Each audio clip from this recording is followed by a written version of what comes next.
Assalamualaikum warahmatullahi wabarakatuh. Perkenalkan, saya Aistianingsi Amelia sebagai moderator dari kelompok 3. Nah, sebelumnya izinkan saya untuk memperkenalkan teman-teman sekelompok saya. Yang pertama ada Resi Alfia, yang kedua ada Pratiwi Nur Hidayati, dan yang ketiga ada Puji Yuwono. Nah, di sini kami akan membahas tentang ekonomi pemungutan pajak. Nah, dari subbab ekonomi pemungutan pajak ini ada fungsi dari pemungutan pajak dan juga akibat dari pemungutan pajak. Nah, kita di sini akan membahas tentang fungsi pajak dulu ya. Nah, sebelumnya nih, ada yang tahu nggak sih fungsi dari pajak itu apa? Dan mungkin juga di sini ada teman-teman yang udah tahu, mungkin juga ada yang belum tahu, dan mungkin pas SMA juga udah pernah belajar tentang pajak, namun udah ada yang lupa mungkin ya. Nah, di sini kita akan mengetahui tentang fungsi pajak itu sendiri. Nah, fungsi pajak ini sangat mempunyai peranan yang sangat penting dalam kehidupan bernegara, khususnya di dalam pelaksanaan pembangunan. Karena pajak merupakan sumber pendapatan negara untuk membiayai semua pengeluaran, termasuk pengeluaran pembangunan. Jadi, pajak ini sangat penting untuk keperluan negara gitu, dan pajak ini sangat dibutuhkan oleh negara karena semua yang dikeluarkan untuk kebutuhan negara itu ya dari pajak gitu. Jadi sebagai warga negara juga kita harus wajib untuk membayar pajak karena juga itu untuk keperluan negara dan itu tuh untuk demi kemaslahatan masyarakat juga pajak itu sendiri gitu. Nah, selanjutnya mungkin di sini akan dijelaskan oleh teman saya. Baiklah, saya akan menjelaskan mengenai pajak mempunyai dua fungsi, yaitu yang pertama, fungsi finansial. Fungsi finansial pajak merupakan sumber dana bagi pemerintah. Apabila untuk saat ini pajak sumber dana bagi pemerintah yang paling utama dikarenakan mulai berkurangnya sumber dana lainnya yang dimiliki pemerintah, misalnya minyak dan gas bumi, guna mendapatkan uang sebanyak-banyaknya untuk pengeluaran pemerintah dan pembangunan negara. Nah, yang kedua yaitu fungsi mengatur.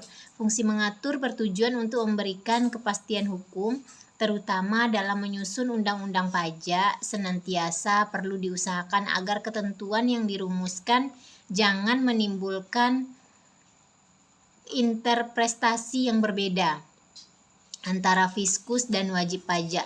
Perlu diingat bahwa fungsi pajak itu bukan semata-mata hanya untuk mendapatkan uang bagi kas negara. Baiklah, saya akan melanjutkan penjelasan mengenai fungsi pajak.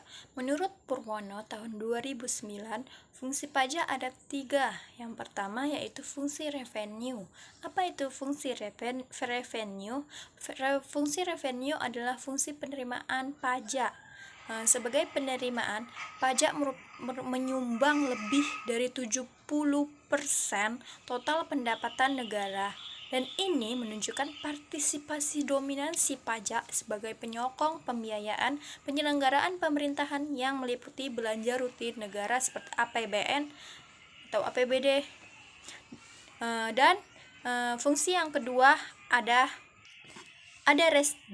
redistribution. Apa itu redistribution? Redistribution adalah pemerataan pajak.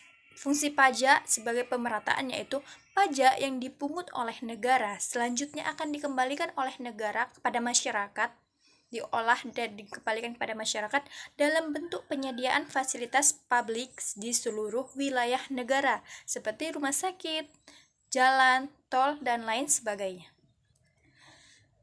Fungsi selanjutnya pajak adalah yang ketiga, yaitu reprising.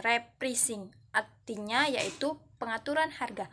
Fungsi ini adalah pajak digunakan sebagai alat mengatur untuk mencapai tujuan tertentu di bidang ekonomi atau di bidang lainnya. Seperti contoh di bidang ekonomi ya, pajak yang fungsi reprising ini, fungsi pengaturan harga.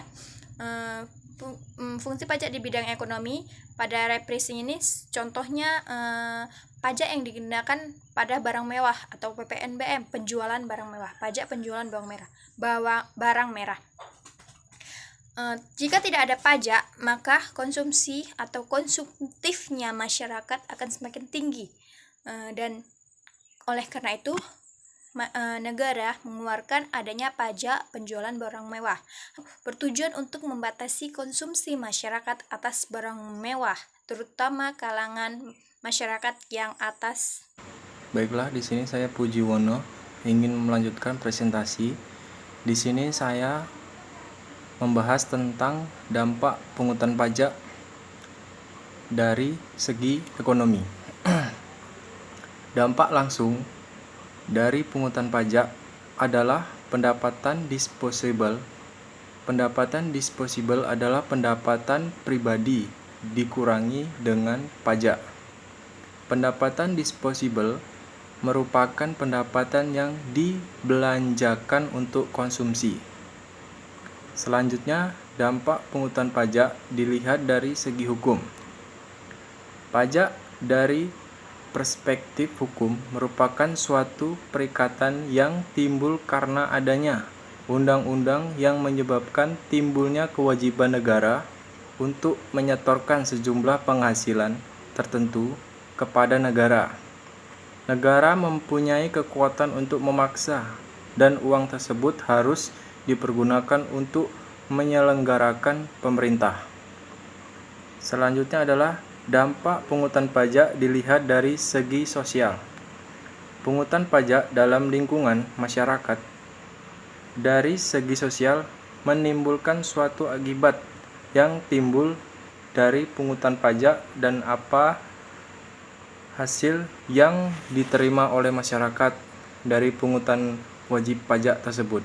Sehingga dari hasil pungutan pajak tersebut bisa membiayai pembangunan nasional secara merata di masyarakat.